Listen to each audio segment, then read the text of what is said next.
ਜਿੱਥੇ ਇੱਕ near about 100 ਏਕੜ ਜ਼ਮੀਨ ਹੈ ਗੋਲ ਪਿੰਡ ਦੀ, ਜਿੱਥੇ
ਦੇਖ ਰਹੇ ਸਾਰੇ ਦਰਸ਼ਕਾਂ ਦਾ ਸਵਾਗਤ ਹੈ ਤੇ ਮੈਂ ਹਾਂ ਤੁਹਾਡੇ ਨਾਲ ਪ੍ਰਿਆ ਰਾਜਪੂਤ। ਅੱਜ ਗੱਲ ਕਰਾਂਗੇ ਪੰਚਾਇਤੀ ਜ਼ਮੀਨਾਂ ਨੂੰ ਲੈ ਕੇ, ਜਿਸ ਦੇ ਉੱਤੇ ਲੋਕਾਂ ਦਾ ਕਬਜ਼ਾ ਹੈ ਤੇ ਸਰਕਾਰ ਦਾਅਵੇ ਕਰਦੀ ਹੈ ਉਸ ਨੂੰ ਛਡਾਉਣ ਦੇ। ਇਸ ਮੁੱਦੇ ਨੂੰ ਲੈ ਕੇ ਅੱਜ ਗੱਲਬਾਤ ਕਰਾਂਗੇ। ਸਾਡੇ ਨਾਲ ਮੌਜੂਦ ਨੇ ਪੰਜਾਬ ਕਾਂਗਰਸ ਬੁਲਾਰਾ ਟੀਨਾ ਚੌਧਰੀ ਜੀ। ਗੱਲਬਾਤ ਕਰਾਂਗੇ ਉਹਨਾਂ ਦੇ ਨਾਲ। ਸੋ ਮੈਮ, ਬਹੁਤ-ਬਹੁਤ ਸਵਾਗਤ ਹੈ ਤੁਹਾਡਾ ਸਾਡੇ ਚੈਨਲ ਦੇ ਵਿੱਚ। ਹਲਕਾ ਭੋਆ ਦੇ ਇੱਕ ਬਲਾਕ ਵਿੱਚ ਨਰੋਟ ਜੈਮਲ ਸਿੰਘ ਬਲਾਕ ਹੈ, ਉਸਦਾ ਇੱਕ ਪਿੰਡ ਹੈ ਗੋਲ ਪਿੰਡ, ਜਿਸ ਦੇ ਵਿੱਚ ਤੁਸੀਂ 100 ਏਕੜ ਪੰਚਾਇਤੀ ਜ਼ਮੀਨ ਨੂੰ ਲੈ ਕੇ ਮੁੱਦਾ ਚੱਕਿਆ ਸੀ ਤੇ ਉਹ ਮੁੱਦਾ ਪੰਜਾਬ ਦੇ ਵਿੱਚ ਇੱਕ ਵੱਡਾ ਚਰਚਾ ਬਣ ਗਿਆ। ਇਸ ਬਾਰੇ ਤੁਹਾਡਾ ਕੀ ਕਹਿਣਾ ਹੈ? ਸਭ ਤੋਂ ਪਹਿਲੇ ਤੁਹਾਡਾ ਔਰ ਤੁਹਾਡੇ ਚੈਨਲ ਦਾ ਔਰ ਸਾਰੇ ਦਰਸ਼ਕਾਂ ਦਾ ਬਹੁਤ-ਬਹੁਤ ਧੰਨਵਾਦ। ਔਰ ਅੱਜ ਮੈਨੂੰ ਸਮਾਂ ਮਿਲਿਆ ਤੁਹਾਡੇ ਨਾਲ ਗੱਲ ਕਰਨ ਦਾ। ਦੇਖੋ, ਸਾਡੀ ਹਮੇਸ਼ਾ ਤੋਂ ਕੋਸ਼ਿਸ਼ ਹੁੰਦੀ ਹੈਗੀ ਹੈ ਕਿ ਅਗਰ ਕਿਸੇ ਨਾਲ ਕੋਈ ਧੱਕਾ ਹੋ ਰਿਹਾ ਹੈ, ਚਾਹੇ ਉਹ ਆਮ ਲੋਕ ਨੇ ਜਾਂ ਕੋਈ ਕਿਸੇ ਦੇ ਨਾਲ ਗਲਤ ਹੋ ਰਿਹਾ, ਜੋ ਇਨਸਾਫ ਨਹੀਂ ਮਿਲ ਪਾ ਰਿਹਾ, ਅਸੀਂ ਹਮੇਸ਼ਾ ਕੋਸ਼ਿਸ਼ ਕਰਦੇ ਹਾਂ ਕਿ ਉਹਨੂੰ ਅੱਗੇ ਆ ਕੇ ਇਨਸਾਫ ਮਿਲ ਸਕੇ। ਜਿਸ ਤਰ੍ਹਾਂ ਹੀ ਮੈਨੂੰ ਪਤਾ ਚੱਲਿਆ ਕਿ ਹਲਕਾ ਭੋਆ ਦੇ ਨਰੋਟ ਜੈਮਲ ਬਲਾਕ ਦੇ ਵਿੱਚ ਇੱਕ ਗੋਲ ਪਿੰਡ 'ਚ ਪੰਚਾਇਤੀ ਜ਼ਮੀਨ ਨੂੰ ਲੈ ਕੇ ਕੁਝ ਕਬਜ਼ੇ ਦੀਆਂ ਗੱਲਾਂ ਕੀਤੀਆਂ ਜਾ ਰਹੀਆਂ। ਸੋ ਮੈਂ ਕਿਸੇ ਦੇ ਥਰੂ, ਰਿਸੋਰਸਿਸ ਦੇ ਥਰੂ ਪਤਾ ਕਰਵਾਇਆ ਆਪਣੇ, ਤੇ ਫਿਰ ਬਾਅਦ ਵਿੱਚ ਪਤਾ ਚੱਲਿਆ ਕਿ ਉੱਥੇ ਇੱਕ ਨੀਅਰ ਅਬਾਊਟ 100 ਏਕੜ ਜ਼ਮੀਨ ਹੈ ਗੋਲ ਪਿੰਡ ਦੀ, ਜਿੱਥੇ ਜਿਹੜੇ ਕਿ ਇੱਕ ADC ਰੂਰਲ ਦੇ ਜਿਹੜੇ ਆਫਿਸਰ ਸੀਗੇ ਕੁਲਦੀਪ ਸਿੰਘ, ਉਹਨਾਂ ਨੇ ਇੰਡੀਵਿਜੂਅਲਸ ਦੇ ਨਾਮ 'ਤੇ ਉਹ ਕਰ ਦਿੱਤੀ ਗਈ।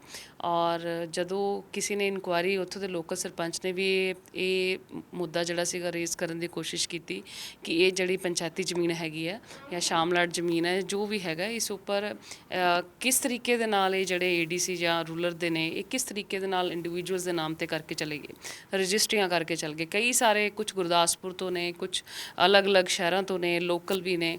ਔਰ ਸਮਝ ਤੋਂ ਬਾਹਰ ਹੋ ਗਈ ਗੱਲ। ਜਦੋਂ ਥੋੜ੍ਹੀ ਜਿਹੀ ਹੋਰ ਜਾਂਚ ਪੜਤਾਲ ਕੀਤੀ, ਟ੍ਰਿਬਿਊਨ ਨਿਊਜ਼ 'ਤੇ ਵੀ ਇਹ ਗੱਲ ਸੁਣੀ, ਤਾਂ ਫਿਰ ਪਤਾ ਚੱਲਿਆ ਕਿ ਕੁਲਦੀਪ ਸਿੰਘ ਇੱਕ ਉਹ ਆਫਿਸਰ ਸੀਗੇ ਜਿਹੜੇ ਕਿ ਪਹਿਲੇ DDPO ਸੀਗੇ, ਪਰ ਉਹਨਾਂ ਦੇ ਕੁਝ ਪਹਿਲੇ ਵੀ ਉਹਨਾਂ 'ਤੇ ਭ੍ਰਸ਼ਟਾਚਾਰ ਦੇ ਜਿਹੜੇ ਹੈਗੇ ਇਲਜ਼ਾਮ ਲੱਗ ਚੁੱਕੇ ਸੀਗੇ, ਜਿਨ੍ਹਾਂ ਨੂੰ DDPO ਤੋਂ BDO ਬਣਾਇਆ ਗਿਆ ਸੀਗਾ।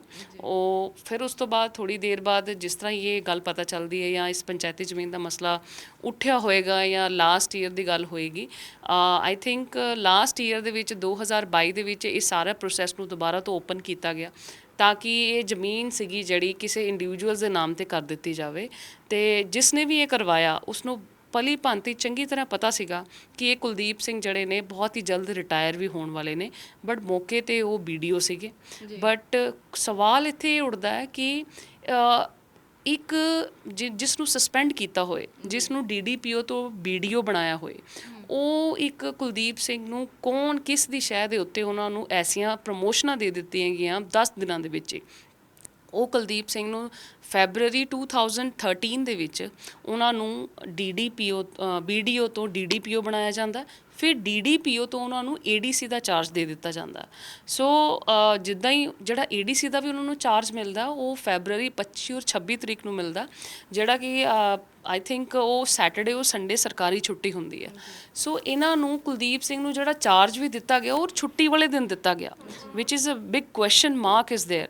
ਮਤਲਬ ਛੁੱਟੀ ਵਾਲੇ ਦਿਨ ਐਸੀ ਕੀ ਕਾਹਲੀ ਪੈ ਗਈ, ਕਿਸ ਨੇ ਉਹਨਾਂ ਨੂੰ ਇਹ ਇੰਨੀ ਜਲਦਬਾਜ਼ੀ ਨਾਲ ਉਹਨਾਂ ਨੂੰ ਪ੍ਰਮੋਸ਼ਨਾਂ ਦਿਲਵਾਈਆਂ, ਇੰਨੀ ਜਲਦਬਾਜ਼ੀ ਦੇ ਨਾਲ ਉਹ 100 ਏਕੜ ਜ਼ਮੀਨ ਜਿਹੜੀ ਸੀ ਉਹਨਾਂ ਦੇ ਥਰੂ ਇੰਡੀਵਿਜੂਅਲਸ ਦੇ ਨਾਮ ਕਰਵਾ ਦਿੱਤੀ ਤਾਂ ਕਿ ਲੋਕਾਂ ਨੂੰ ਪਤਾ ਹੀ ਨਾ ਚੱਲੇ ਕਿ ਹੋ ਕੀ ਰਿਹਾ। ਵੈਸੇ ਤੇ ਸਰਕਾਰਾਂ ਕਹਿ ਰਹੀਆਂ ਸੀਗੀਆਂ ਆਮ ਆਦਮੀ ਪਾਰਟੀ ਦੀ ਕਿ ਅਸੀਂ ਇੰਨੇ ਹਜ਼ਾਰਾਂ ਕਰੋੜਾਂ ਰੁਪਏ ਜਿਹੜੀ ਹੈਗੀ ਹੈ ਪੰਚਾਇਤੀ ਜ਼ਮੀਨ ਤੋਂ ਅਸੀਂ ਕਬਜ਼ੇ ਛੁਡਾ ਰਹੇ ਹਾਂ, ਬਟ ਇੱਥੇ ਸ਼ਾਇਦ ਪਹਿਲੇ ਤਾਂ ਚਲੋ ਪੰਚਾਇਤੀ ਜਿਹੜੇ ਮਿਨਿਸਟਰ ਸੀਗੇ ਕੁਲਦੀਪ ਸੰਧਵਾ ਸੀਗੇ, ਉਹਨਾਂ ਨੂੰ ਛੱਡ ਕੇ ਹੁਣ ਉਹਨਾਂ ਨੂੰ ਉਹ ਪਦ ਤੋਂ ਉਤਾਰ ਦਿੱਤਾ ਗਿਆ। ਸੋ ਮੇਰਾ ਉਹਨਾਂ ਨੂੰ ਵੀ ਸਵਾਲ ਹੈ, ਤੁਹਾਡੇ ਹਲਕੇ ਦੇ ਲਾਗੇ ਇੱਕ ਬਹੁਤ ਹੀ ਨੀਅਰ ਬਾਏ ਇੱਕ ਹੋਰ ਡਿਸਟ੍ਰਿਕਟ ਹੈਗਾ ਵਿਚ ਇਜ਼ ਪਠਾਨਕੋਟ ਡਿਸਟ੍ਰਿਕਟ, ਜਿੱਥੇ ਇੱਕ ਹਲਕਾ ਪੋਆ ਔਰ ਤੁਹਾਡੇ ਉੱਥੇ ਇੱਕ ਮੰਤਰੀ ਵੀ ਨੇ, ਉੱਥੇ ਐਮਐਲਏ ਵੀ ਨੇ, ਲੋਕਲ ਹਲਕਾ ਇੰਚਾਰਜਸ ਵੀ ਨੇ। ਇਸ ਬਾਰੇ ਤੁਸੀਂ ਕੀ ਕਹਿਣਾ ਚਾਹਣਗੇ, ਉਹ ਕੀ ਕਹਿਣਾ ਚਾਹਣਗੇ? ਤੁਹਾਡੇ ਇੱਥੇ 100 ਏਕੜ ਜ਼ਮੀਨ ਜਿਹੜੀ ਹੈਗੀ ਤੁਹਾਡੀ ਸਰਕਾਰ ਦੇ ਅੰਦਰ, ਇੱਕ ਆਫਿਸਰ ਨੂੰ 10 ਦਿਨਾਂ ਦੇ ਵਿੱਚ ਇੰਨੇ ਚਾਰਜ ਦੇ ਦਿੱਤੇ ਗਏ, ਛੁੱਟੀ ਵਾਲੇ ਦਿਨ ਚਾਰਜ ਦੇ ਦਿੱਤੇ ਗਏ ਔਰ ਅਗਲੇ ਦਿਨ ਉਹ ਰਿਟਾਇਰ ਹੋ ਜਾਂਦੇ ਨੇ। ਛੁੱਟੀ ਵਾਲੇ ਦਿਨ ਤੋਂ ਬਾਅਦ ਅਗਲੇ ਦਿਨ ਸਾਰੀਆਂ ਰਜਿਸਟਰੀਆਂ ਕਰਕੇ ਉਹ ਰਿਟਾਇਰ ਹੋ ਜਾਂਦੇ ਨੇ। ਇਸ ਦੇ ਪਿੱਛੇ ਕਿਹਦੀ ਸ਼ਾਹ ਹੈ? ਆਈ ਥਿੰਕ ਇਹ ਆਫਿਸਰ ਜਿਨ੍ਹਾਂ ਨੂੰ ਇੰਨੀਆਂ ਪ੍ਰਮੋਸ਼ਨਾਂ ਦੇ ਦਿੱਤੀਆਂ ਗਈਆਂ ਬਿਨਾਂ ਕਿਸੇ ਸਰਕਾਰੀ ਸਪੋਰਟ ਤੋਂ ਜਾਂ ਬਿਨਾਂ ਕਿਸੇ ਐਮਐਲਏ ਜਾਂ ਮਿਨਿਸਟਰ ਦੀ ਸਪੋਰਟ ਤੋਂ ਬਿਨਾਂ ਇਹ ਕੰਮ ਨਹੀਂ ਹੋ ਸਕਦੇ। ਵੀ ਵਾਂਟਡ ਟੂ ਨੋ ਕੌਣ ਮਿਨਿਸਟਰ ਨੇ ਜਿਨ੍ਹਾਂ ਨੇ ਉਹਨਾਂ ਨੂੰ ਸਪੋਰਟ ਕੀਤਾ, ਜਿਨ੍ਹਾਂ ਨੂੰ ਉਹਨਾਂ ਨੇ ਉਹ ਪੰਚਾਇਤੀ ਜ਼ਮੀਨ ਹੜਪਣ ਦੇ ਵਿੱਚ ਮਦਦ ਕੀਤੀ, ਜਾਂ ਫਿਰ ਕੌਣ, ਜਾਂ ਐਮਐਲਏ ਨਹੀਂ ਹੈ ਜਾਂ ਕੋਈ ਮਿਨਿਸਟਰ ਨਹੀਂ ਹੈ ਤੇ ਕਿਹੜੇ ਉਹ ਵਰਕਰ ਨੇ ਜਿਨ੍ਹਾਂ ਨੇ ਇਹ ਚੀਜ਼ ਨੂੰ ਇਨੀਸ਼ੀਏਟ ਕੀਤਾ, ਕਿਹਦੀ ਸ਼ਹਿ 'ਤੇ ਹੋਇਆ। ਇਹ ਸਾਰਾ ਕੁਝ ਪਤਾ ਲੱਗ ਕੇ ਬਾਹਰ ਆਉਣਾ ਚਾਹੀਦਾ। ਔਰ ਬਹੁਤ ਵੱਡਾ ਫਰਾਡ ਹੈ ਜਿੱਥੇ ਆਈ ਥਿੰਕ ਇਹ ਗੁੰਡਾਗਰਦੀ ਦੀ ਮਿਸਾਲ ਬਣ ਗਈ ਆਮ ਆਦਮੀ ਪਾਰਟੀ ਦੇ ਵੱਲੋਂ ਕਿ ਇੱਕ ਪਾਸੇ ਕਹਿ ਰਹੇ ਨੇ ਕਿ ਅਸੀਂ ਇੰਨੇ ਹਜ਼ਾਰਾਂ ਏਕੜ ਜਿਹੜੀ ਜ਼ਮੀਨ ਛੁਡਵਾ ਦਿੱਤੀ, ਦੂਸਰੇ ਪਾਸੇ ਕਹਿ ਰਹੇ ਨੇ ਕਿ ਅਸੀਂ ਕਬਜ਼ਾ ਕਰਾਂਗੇ ਔਰ ਉਹ ਵੀ ਇੱਕ BDO ਨੂੰ ਅਸੀਂ ADC ਬਣਾ ਕੇ ਫਟਾਫਟ ਉਹਨਾਂ ਨੂੰ ਚਾਰਜ ਦਿਲਵਾ ਦਾਂਗੇ। ਔਰ ਹੁਣ ਤੇ ਆਈ ਥਿੰਕ ਡਾਇਰੈਕਟਰ ਜਿਹੜੇ ਨੇ ਜਾਂ ਸੈਕਟਰੀਜ਼ ਨੇ, ਉਹਨਾਂ ਨੇ ਵੀ, ਚੀਫ ਸੈਕਟਰੀਜ਼ ਨੇ ਵੀ ਇਸ ਤੇ ਇਨਵੈਸਟੀਗੇਸ਼ਨ ਮਾਰਕ ਕਰਨ ਲਈ ਕਹਿ ਦਿੱਤੀ ਹੈ। ਆਈ ਥਿੰਕ ਅੱਜ ਦੀ ਇੱਕ ਨਿਊਜ਼ ਵੀ ਹੈਗੀ ਹੈ ਜਿੱਥੇ ਉੱਥੇ ਸਾਫ਼ ਤੌਰ ਤੇ ਬਿਆਨ ਹੈ ਕਿ it's a very serious situation, ਜਿੱਥੇ ਉਹਨਾਂ ਨੇ ਖਾਸ ਤੌਰ ਤੇ ਲਿਖਿਆ ਹੈਗਾ ਕਿ ਨਾ ਤੇ ਕ੍ਰਾਸ ਵੈਰੀਫਿਕੇਸ਼ਨ ਹੋਈ, ਨਾ ਜਮ੍ਹਾਂਬੰਦੀ ਦੇ ਰੈਵਨਿਊ ਰਿਕਾਰਡ ਕੱਢੇ ਗਏ ਪਿਛਲੇ 1950 ਤੋਂ ਲੈ ਕੇ, ਔਰ ਨਾ ਕਿਸੇ ਦਾ ਕੋਈ ਕੰਸੈਂਟ ਲਿਆ ਗਿਆ, ਨਾ ਲੋਕਲ ਪੰਚਾਇਤ ਦਾ ਕੰਸੈਂਟ ਲਿਆ ਗਿਆ, ਨਾ ਕਮਿਸ਼ਨਰ ਦਾ ਕੋਈ ਕੰਸੈਂਟ ਲਿਆ, collector Sahib the. I think ਇਹ ਸਾਰੀਆਂ ਚੀਜ਼ਾਂ ਬੜੀਆਂ ਜਲਦਬਾਜ਼ੀ 'ਚ ਕੀਤੀਆਂ ਗਈਆਂ ਉਹਨਾਂ ਕੁਲਦੀਪ ਸਿੰਘ ਵੱਲੋਂ। ਸੋ ਵੀ ਵਾਂਟਡ ਟੂ ਨੋ ਉਹ ਕੌਣ ਨੇ, ਇਸ ਲਈ ਅਸੀਂ ਉਹ ਰੇਜ਼ ਕੀਤਾ। ਉਸ ਰੇਜ਼ ਕਰਨ ਤੋਂ ਬਾਅਦ ਮੈਂ ਆਪਣੀ ਹਾਈ ਕਮਾਂਡ ਨਾਲ ਵੀ ਡਿਸਕਸ ਕੀਤਾ, ਉਹਦੇ ਨਾਲ ਸੁਖਪਾਲ ਖਹਿਰਾ ਜੀ ਨੇ ਵੀ ਇਸ ਮੁੱਦੇ ਨੂੰ ਰੇਜ਼ ਕੀਤਾ, ਜਿੱਥੇ ਉਹਨਾਂ ਨੇ ਪ੍ਰੈਸ ਕਾਨਫਰੰਸ ਕਰਕੇ ਸਾਰਾ ਦੱਸਿਆ ਕਿ ਕਿਸ ਤਰ੍ਹਾਂ ਦੇ ਨਾਲ ਇਹ ਕੰਮ ਹੋ ਰਿਹਾ। ਔਰ ਮੈਨੂੰ ਲੱਗਦਾ ਕਿ ਜਦੋਂ ਇਹਦਾ ਰਿਜ਼ਲਟ ਨਿਕਲੇਗਾ, ਆਈ ਐਮ ਡੈਮ ਸ਼ੋਰ ਕਿ ਇਸ ਬਾਰੇ ਜ਼ਰੂਰ ਕੁਝ ਐਸੀਆਂ ਚੀਜ਼ਾਂ ਨਿਕਲਣਗੀਆਂ ਜਿੱਥੇ ਪੰਜਾਬ ਸਰਕਾਰ ਖੁਦ ਜ਼ਿੰਮੇਵਾਰ ਨਿਕਲੇਗੀ ਔਰ ਇਹਨਾਂ ਦੇ ਆਪਣੇ ਲੋਕ ਹੀ ਨਿਕਲਣਗੇ ਵਿੱਚੋਂ।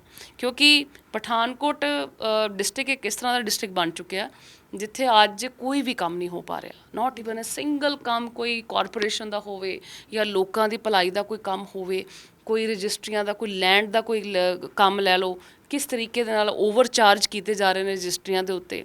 ਅੱਜ ਮੇਰੀ ਇੱਕ ਫਰੈਂਡ ਦਾ ਫੋਨ ਆਇਆ, ਕਿਸੇ ਤਰ੍ਹਾਂ ਉਹ ਰਜਿਸਟਰੀ ਕਰਵਾਉਣ ਲਈ ਜਾ ਰਹੀ ਸੀ, ਮੈਮ ਪੈਸੇ ਬਹੁਤ ਮੰਗ ਰਹੇ ਨੇ, ਇਹ ਹੈ ਉਹ ਹੈ, ਮਤਲਬ ਅਨਨੈਸੈਸਰਲੀ ਇਹ ਹੋ ਕੀ ਰਿਹਾ ਇੱਥੇ। ਮੈਨੂੰ ਨਹੀਂ ਪਤਾ ਉਹ ਕਿਉਂ ਇੰਨੀ ਪਰੇਸ਼ਾਨ ਸੀਗੀ, ਕੌਣ ਕਿੰਨੇ ਇੰਨੇ ਐਕਸਟਰਾ ਚਾਰजेस ਮੰਗ ਰਹੇ ਨੇ। ਸੋ ਇੱਥੇ ਕਰਪਸ਼ਨ ਜਿਹੜੀ ਹੈ ਪਠਾਨਕੋਟ 'ਚ ਇੰਨੀ ਕੁ ਜ਼ਿਆਦਾ ਹੋ ਚੁੱਕੀ ਹੈ ਕਿਉਂਕਿ ਕੋਈ ਕੰਮ ਨਹੀਂ ਕਰ ਪਾ ਰਿਹਾ, ਕਮਾਂਡ ਕਿਸੇ ਦੇ ਹੱਥ ਨਹੀਂ ਹੈ। ਔਰ ਜਿਹੜੇ MLA ਬਣੇ ਨੇ ਭਾਜਪਾ ਤੋਂ, ਉਹ ਚੁੱਪ ਕਰਕੇ ਬੈਠ ਕੇ ਸਿਰਫ ਤਮਾਸ਼ਾ ਦੇਖ ਰਹੇ ਨੇ ਕਿ ਹੋ ਕੀ ਰਿਹਾ। ਮੈਂ ਦੇਖਾਂਗਾ ਹੋ ਕੀ ਰਿਹਾ ਇੱਥੇ, ਫਿਰ ਉਸ ਤੋਂ ਬਾਅਦ ਬੋਲਾਂਗਾ, ਜਾਂ 4 ਸਾਲ 4.5 ਸਾਲ ਨਿਕਲ ਜਾਣਗੇ, ਫਿਰ ਐਂਡਲੇ 3-4 ਮਹੀਨਿਆਂ ਦੇ ਵਿੱਚ ਗੱਲ ਕਰਾਂਗੇ, ਮੁੱਦੇ ਚੱਕਾਂਗੇ, ਫਿਰ ਗੱਲ ਰੱਖਾਂਗੇ। ਸੋ ਮੇਰੇ ਖਿਆਲ 'ਚ ਇੱਦਾਂ MLA-ਸ਼ਿਪ ਜਿੱਤ ਕੇ ਕੰਮ ਕਰਨਾ ਮੈਨੂੰ ਨਹੀਂ ਲੱਗਦਾ ਉਹ ਸਹੀ ਹੋਏਗਾ। ਆਈ ਥਿੰਕ ਉਹਨਾਂ ਨੂੰ ਵੀ ਅੱਗੇ ਆ ਕੇ ਗੱਲ ਕਰਨੀ ਚਾਹੀਦੀ ਹੈ, ਇਸ ਮੁੱਦੇ ਬਾਰੇ ਉਠਾਉਣੇ ਚਾਹੀਦੇ ਨੇ। ਕਈ ਸਾਰੀਆਂ ਇਲੀਗਲ ਐਕਟੀਵਿਟੀਜ਼ ਹੋ ਰਹੀਆਂ, ਮਾਈਨਿੰਗ ਐਕਟੀਵਿਟੀਜ਼ ਇਲੀਗਲ ਹੋ ਰਹੀਆਂ ਕਿ ਕੋਈ ਇਸ ਬਾਰੇ ਕੋਈ ਗੱਲ ਨਹੀਂ ਕਰਨਾ ਚਾਹ ਰਿਹਾ, ਕੋਈ ਦੱਸਣਾ ਨਹੀਂ ਚਾਹ ਰਿਹਾ। ਅਸੀਂ ਤੇ ਮੈਂ ਤਾਂ ਹੁਣ ਤੱਕ ਲੜਾਈ ਲੜ ਰਹੀ ਹਾਂ ਇਸ ਬਾਰੇ, ਮੇਰੇ ਤੇ ਉੱਤੇ FIRs ਵੀ ਹੋਈਆਂ, ਮੈਂ ਤੇ ਅੱਜ ਵੀ ਲੜਾਈ ਲੜ ਰਹੀ ਹਾਂ, ਅੱਜ ਵੀ ਉਹਨਾਂ 'ਤੇ ਇਸ਼ੂਜ਼ ਚੁੱਕ ਰਹੀ ਹਾਂ। ਅੱਜ ਵੀ ਮੈਂ ਆਪਣੇ LOP ਜਿਹੜੇ ਪ੍ਰਤਾਪ ਬਾਜਵਾ ਜੀ ਨੇ LOP ਲੀਡਰ ਸਾਡੀ ਪਾਰਟੀ ਦੇ, ਉਹਨਾਂ ਨਾਲ ਵੀ ਡਿਸਕਸ ਕਰ ਚੁੱਕੀ ਹਾਂ ਕਿ ਕੀ ਹੋ ਕੀ ਰਿਹਾ ਰਿਹਾ ਇੱਥੇ, ਕਿੱਦਾਂ ਇੱਥੇ ਪਰਚੀਆਂ ਕੱਟੀਆਂ ਜਾ ਰਹੀਆਂ 6 ਰੁਪਏ ਦੀਆਂ ਪਰਚੀਆਂ ਦੇ ਪਿੱਛੇ ਅੱਜ ਸਾਰਾ ਪ੍ਰਸ਼ਾਸਨ ਚੁੱਪ ਕਰਕੇ ਤਮਾਸ਼ਾ ਦੇਖ ਰਿਹਾ। ਕੌਣ ਕੀ ਕਰ ਰਿਹਾ, ਕੌਣ ਕੀ ਨਹੀਂ ਕਰ ਰਿਹਾ, ਉਹਦੀ ਲੱਤ ਕਿਸ ਤਰ੍ਹਾਂ ਖਿੱਚਣੀ ਹੈ, ਉਹਨੂੰ ਕਿੱਦਾਂ ਥੱਲੇ ਲਿਆਉਣਾ, ਸਿਰਫ ਇਹਦੇ ਵੱਲ ਪਾਰਟੀਜ਼ ਵੱਲ ਮੋਸਟਲੀ ਮੈਂ ਮਾਫ ਕਰਨਾ ਹਰ ਪਾਰਟੀ 'ਚ ਹੁੰਦਾ ਇਸ ਤਰ੍ਹਾਂ, ਪਰ ਮੈਨੂੰ ਲੱਗਦਾ ਇਸ ਤੋਂ ਛੱਡ ਕੇ ਅਗਰ ਅਸੀਂ ਕੰਮ ਵੱਲ ਲੋਕਾਂ ਦੀ ਭਲਾਈ ਦੇ ਬਾਰੇ ਗੱਲ ਕਰਾਂਗੇ ਜਾਂ ਲੋਕਾਂ ਦੇ ਬਾਰੇ ਮੁੱਦਿਆਂ ਦੇ ਚੁੱਕਾਂਗੇ ਜਾਂ ਉਹਨਾਂ ਨੂੰ ਥੋੜ੍ਹੀ ਜਿਹੀ ਸਹਾਨੂਭੂਤੀ ਦਿਆਂਗੇ ਤਾਂ ਮੈਨੂੰ ਲੱਗਦਾ ਬੈਟਰ ਲੀਡਰ ਉਹੀ ਕਹਿਲਾਏਗਾ ਜੋ ਅੱਜ ਆਪਣਾ ਸਵਾਰਥ ਛੱਡ ਕੇ ਲੋਕਾਂ ਲਈ ਕੰਮ ਕਰੇਗਾ। ਤੇ ਕੀ ਲੱਗਦਾ ਤੁਹਾਨੂੰ ਕਿ ਇਸ ਦੇ ਪਿੱਛੇ ਕਿਹਦੀ ਸ਼ੈ ਹੈ ਤੇ ਕਿਉਂ ਕਰਨ ਤੇ ਮਜਬੂਰ ਨੇ? ਦੇਖੋ ਇਸੇ ਬਾਰੇ ਤਾਂ ਅਸੀਂ ਜਾਣਨਾ ਚਾਹੁੰਦੇ ਹਾਂ, ਇਸੇ ਲਈ ਤਾਂ ਅਸੀਂ ਇਹ ਮੁੱਦਾ ਚੁੱਕਿਆ ਹੈ ਕਿ ਇਹ ਕਿਸ ਦੀ ਸ਼ੈ 'ਤੇ ਕੰਮ ਹੋਇਆ, ਕੌਣ ਨੇ, ਕਿਹੜੇ ਮਿਨਿਸਟਰ ਨੇ। ਕੁਲਤਾਰ ਸੰਧਵਾ ਜੀ, ਤੁਸੀਂ ਜਦੋਂ ਆਈ ਥਿੰਕ ਕੁਲਤਾਰ ਸੰਧਵਾ ਨੇ, he is a Kuldeep Dhaliwal, sorry mistaken, he is a Kuldeep Dhaliwal, ਜਿਹੜੇ ਕਿ ਪਹਿਲੇ ਪੰਚਾਇਤੀ ਮਿਨਿਸਟਰ ਸੀਗੇ। ਹੁਣ ਕੁਲਦੀਪ ਧਾਲੀਵਾਲ ਜੀ NRI ਦੇ ਲਈ ਅਫੇਅਰਸ ਦੇ ਵਿੱਚ ਮਿਨਿਸਟਰ ਦਾ ਰੋਲ ਨਿਭਾ ਰਹੇ ਨੇ। ਸੋ ਉਹ ਵੀ ਪਹਿਲੇ ਸੀਗੇ। ਆਈ ਥਿੰਕ ਅੱਜ ਕੱਲ੍ਹ ਉਹਨਾਂ ਨੂੰ ਮੈਂ ਸਕੂਲਾਂ ਵਿੱਚ ਵੀ ਜਾਂਦੇ ਦੇਖ ਰਹੀ ਹਾਂ ਕੁਲਦੀਪ ਧਾਲੀਵਾਲ ਜੀ ਨੂੰ, ਜਿੱਥੇ ਉਹ ਕੀ ਕਰ ਰਹੇ ਨੇ, ਉਹ ਜਾ ਰਹੇ ਨੇ ਸਕੂਲਾਂ ਦੇ ਵਿੱਚ ਮਿਡ ਡੇ ਮੀਲਸ ਚੈੱਕ ਕਰ ਰਹੇ ਨੇ, ਪਿਆਜ਼ ਟਮਾਟਰ ਚੈੱਕ ਕਰ ਰਹੇ ਨੇ ਕਿੰਨੇ ਹੈਗੇ, ਕਿੰਨੇ ਪਏ ਹੈ, ਕਿੰਨੇ ਨਹੀਂ ਪਏ। ਇਹ ਚੀਜ਼ਾਂ ਵੀ ਇੰਪੋਰਟੈਂਟ ਹੋਣਗੀਆਂ, ਬਟ ਉਸ ਤੋਂ ਜ਼ਿਆਦਾ ਇੰਪੋਰਟੈਂਟ ਇਹ ਚੀਜ਼ਾਂ ਹੈਗੀਆਂ ਜਿੱਥੇ ਅੱਜ ਲੋਕਾਂ ਦੇ ਨਾਲ ਇੰਨੀ ਬੇਇਨਸਾਫੀ ਹੋ ਰਹੀ ਹੈ, ਕਰੋੜਾਂ ਦਾ ਘਪਲਾ ਹੋ ਰਿਹਾ, ਇਸ ਨੂੰ ਕਦੋਂ ਤੁਸੀਂ ਠੱਲ ਪਾਓਗੇ? ਤੁਹਾਡੀ ਆਪਣੀ ਪਾਰਟੀ ਦੇ ਕਈ ਮਿਨਿਸਟਰ ਇੱਥੇ, ਕਈ MLA ਨੇ, ਤੁਸੀਂ ਪਤਾ ਕਰਵਾਓ, ਜਾਂਚ ਕਰਵਾਓ ਕਿ ਕਿਸ ਨੂੰ, ਕੁਲਦੀਪ ਸਿੰਘ ਨੂੰ ਇਹ ਸਾਰੀਆਂ ਚੀਜ਼ਾਂ ਜਿਹੜੀਆਂ ਉਹਨੂੰ ਕਰਨ ਲਈ ਮਜਬੂਰ ਕੀਤਾ ਗਿਆ, ਕਿਹਨਾਂ ਨੇ ਉਹਨਾਂ ਨੂੰ ਪ੍ਰਮੋਸ਼ਨ ਦਿਲਵਾਈ, ਕਿਹਨਾਂ ਨੇ ਉਹਨਾਂ ਨੂੰ ਛੁੱਟੀ ਵਾਲੇ ਦਿਨ ਚਾਰਜ ਦਿਲਵਾਇਆ। So this is the main thing we wanted to know. ਵੈਸੇ ਤਾਂ ਸਾਨੂੰ ਜੋ ਪ੍ਰੈਕਟੀਕਲੀ ਰਿਅਲਾਈਜ਼ ਹੋ ਰਿਹਾ, ਅਸੀਂ ਜਾਣਦੇ ਹਾਂ ਕਿ ਕੌਣ ਹੈ ਇਸ ਦੇ ਪਿੱਛੇ, ਕੌਣ ਕਰਵਾ ਰਿਹਾ, ਕਿਹੜੇ ਵਰਕਰਸ ਕਰਵਾ ਰਹੇ ਨੇ, ਜਾਂ ਕੁਝ ਵਰਕਰਸ ਜਿਹੜੇ ਨੇ ਪਾਰਟੀ ਛੱਡ ਕੇ ਝਾੜੂ ਪਾਰਟੀ ਦੇ ਵਿੱਚ ਚਲੇ ਗਏ ਨੇ, ਕੀ ਉਹਨਾਂ ਦਾ ਹੱਥ ਹੈਗਾ, ਅਸੀਂ ਜਾਣਦੇ ਹਾਂ, ਬਟ ਅਸੀਂ ਇਨਕੁਆਇਰੀ ਚਾਹੁੰਦੇ ਹਾਂ। ਅਸੀਂ ਉਹ ਨਾਮ ਨਹੀਂ ਲੈ ਸਕਦੇ ਅੰਟਿਲ ਐਂਡ ਅਨਲੈਸ ਜਦੋਂ ਤੱਕ ਸਾਡੇ ਕੋਲ ਪ੍ਰੂਫ ਨਾ ਆ ਜਾਏ। But yes we know already ਕੌਣ ਨੇ, ਬਟ ਅਸੀਂ ਚਾਹੁੰਦੇ ਹਾਂ ਕਿ ਇਸ ਦੇ ਪਿੱਛੇ ਇਨਕੁਆਇਰੀ ਹੋਏ, ਜੋ ਆਲਰੇਡੀ ਚੱਲ ਰਹੀ ਹੈ। ਔਰ ਇਸ 'ਤੇ ਬਹੁਤ ਹੀ ਸੀਰੀਅਸ ਐਲੀਗੇਸ਼ਨ ਲਗਾਏ ਨੇ ਚੀਫ ਸੈਕਟਰੀ ਨੇ, ਜਿਨ੍ਹਾਂ ਨੇ ਸਖਤ ਹਦਾਇਤਾਂ ਦਿੱਤੀਆਂ ਨੇ ਇਸ ਪਿੱਛੇ ਕਮੇਟੀ ਦਾ ਗਠਨ ਕਰਕੇ ਇਸ ਦੀ ਰਿਪੋਰਟ ਤਿਆਰ ਕਰਕੇ ਆਈ ਥਿੰਕ 31 ਨੂੰ ਦਿੱਤਾ ਗਿਆ ਸੀ। ਮੇਰੇ ਖਿਆਲ 'ਚ ਕੱਲ੍ਹ ਤੱਕ ਰਿਪੋਰਟ ਆ ਜਾਏਗੀ। ਸੋ ਹੋਪਫੁਲੀ ਇਸ ਉੱਪਰ ਕੋਈ ਨਾ ਕੋਈ ਅੱਛਾ ਰਿਜ਼ਲਟ ਜ਼ਰੂਰ ਨਿਕਲੇਗਾ। ਸੋ ਬਹੁਤ ਬਹੁਤ ਧੰਨਵਾਦ। ਅਸੀਂ ਗੱਲਬਾਤ ਕੀਤੀ ਪੰਚਾਇਤੀ ਜ਼ਮੀਨਾਂ ਨੂੰ ਲੈ ਕੇ ਤੇ ਲੋਕਾਂ ਦੁਆਰਾ ਜਿਨ੍ਹਾਂ ਵੱਲੋਂ ਕਬਜ਼ੇ ਕੀਤੇ ਗਏ ਨੇ, ਇਸ ਨੂੰ ਲੈ ਕੇ ਅਸੀਂ ਗੱਲਬਾਤ ਕੀਤੀ। ਇੱਦਾਂ ਹੀ ਹੋਰ ਅਪਡੇਟਸ ਤੁਹਾਨੂੰ ਦਿੰਦੇ ਰਵਾਂਗੇ। ਤਦ ਤੱਕ ਜੁੜੇ ਰਹੋ AMI ਨਿਊਜ਼ ਦੇ ਨਾਲ।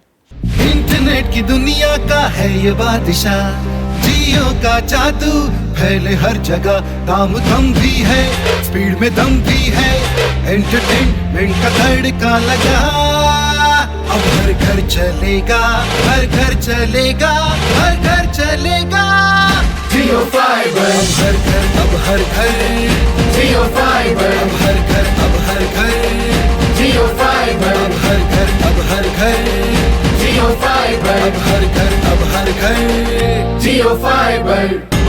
टीवी पर लेटेस्ट एपिसोड मिस हो जाए तो जियो टीवी में जाकर उसे कभी भी चलाएं। 550 से अधिक टीवी चैनल्स और हॉटस्टार, सोनी लिव, जी जैसे ऐप्स का भंडार। अल्ट्रा हाई स्पीड से एंटरटेनमेंट मिलेगा मजेदार। 0 security deposit, set top box भी मिलेगा फ्री। जब प्लान शुरू हो सिर्फ 399 से, तो बजट की नो वरी।